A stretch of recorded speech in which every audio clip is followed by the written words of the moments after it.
Hello friends, James Corbett here, CorbettReport.com. You're tuned into Propaganda Watch, that series where usually we dissect the pronouncements of the talking heads of the establishment media and expose them for the lies and propaganda that they so self-evidently are.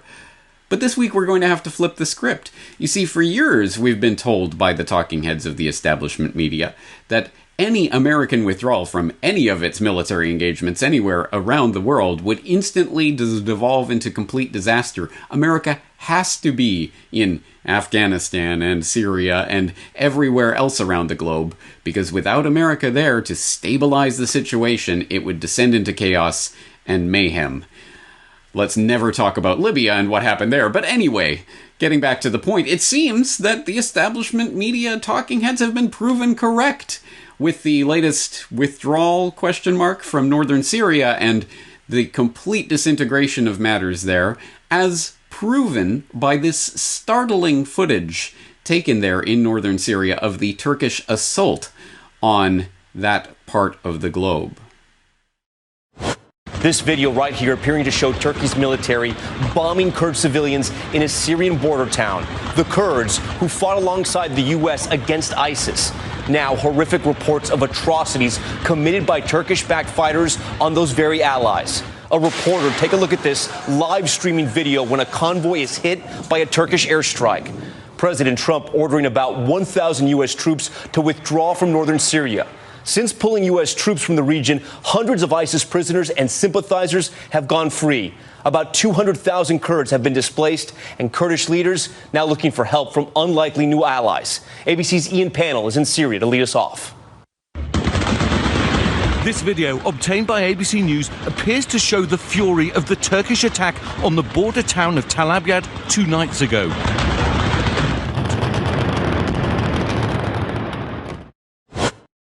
Now, that is some startling footage that appears to show, as ABC News puts it, the assault in northern Syria. But, I don't know, I'm no expert, but it seems to me that that is not footage of a bombing, as the anchor says there. That looks to me like gunfire at explosives of some sort. Almost as if it was done for some sort of, I don't know, gun show or something in Kentucky.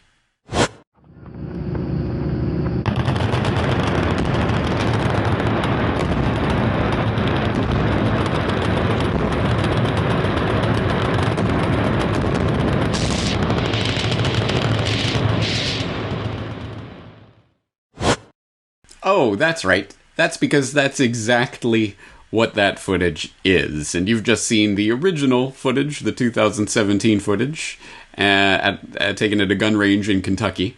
And then the 2019 ABC News breaking news report. This is footage from Syria, guys. Honest.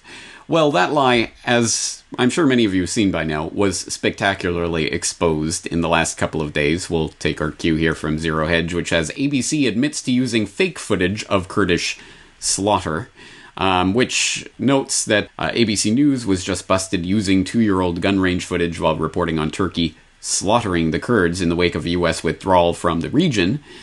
And it goes to show the footage side-by-side comparison. It is the same footage. They passed off gun range footage from Kentucky as footage of Turkey slaughtering Kurds in Syria.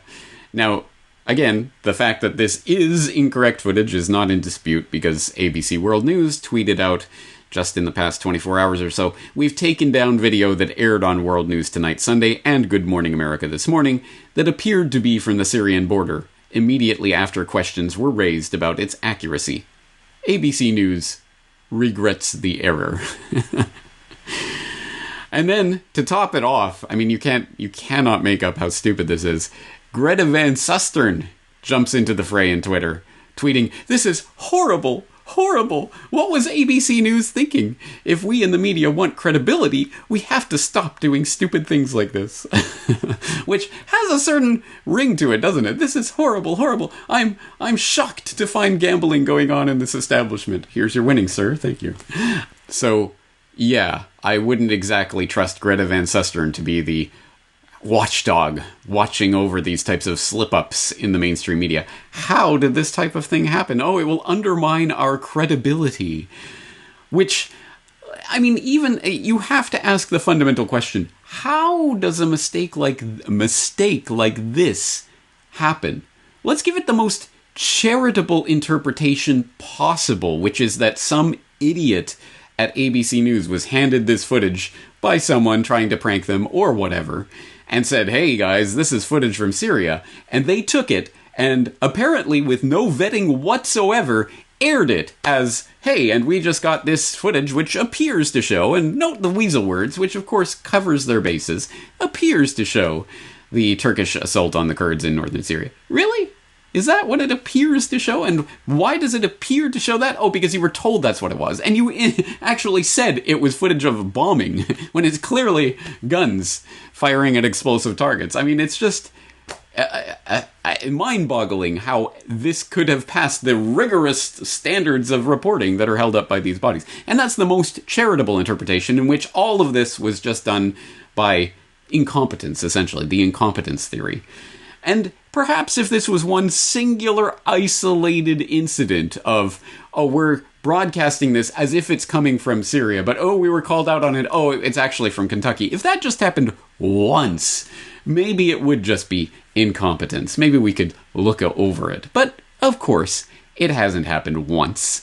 It has happened many, many times over the years, and always, interestingly enough, always against people who are on the State Department hit list. So for example, I mean, the narrative thread here would be that the people in the establishment who got America embroiled in Syria in the first place do not want America to leave, so it is in their interest to broadcast footage, horrific footage of, oh my god, can you believe this atrocity that's happening from Syria? Even if it's not from Syria, who cares? As long as you give me the pictures, I'll make the war. Well, again, this is not an isolated incident, and we can garner many different examples of this from some articles that have appeared on Global Research. Michelle Chossudovsky has compiled this information in the past. One of these articles is called "The Routine Use of Fake Images and Video Footage by the Western Media," which talks about, for example, a photograph that was supposedly taken in the 2014 protests and uprising that was taking place in Venezuela at that time.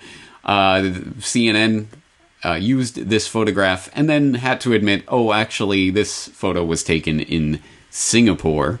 There was a 2011 BBC News report, which now on YouTube goes under the title "Stupid Media Lie" by BBC, showing Tripoli's green square with people waving Indian flag, in which, again, the title on the screen, Tripoli, and people are waving the Indian flag. One of these things doesn't quite add up.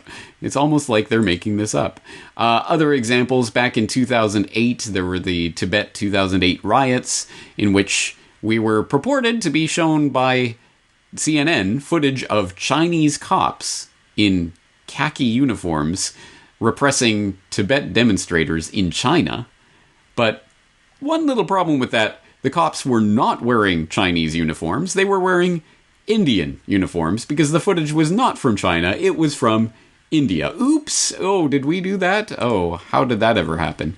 More examples of that. In fact, several more examples from the 2014 Venezuela incidents, riots, and the photos that were being plastered everywhere that were photos from other countries, including Egypt, Argentina, Singapore, Honduras, basically everywhere but Venezuela.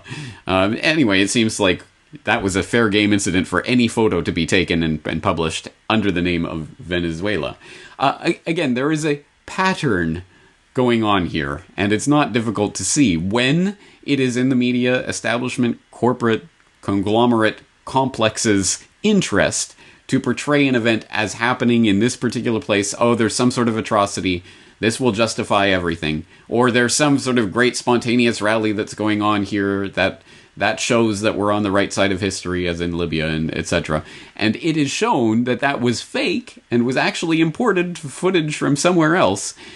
When it happens over and over and over again, the incompetence theory doesn't quite add up. And you'd have to be quite an idiotic incompetence theorist to believe that after so many examples to the contrary. All these examples will be in the show notes, and I hope that you'll be able to add some more of your own. What are some other examples of the mainstream media? Oh, here, look at this footage from this, which is actually something completely different. I have talked about other examples in the past, but I'll let you dig up your own, and we'll compare notes.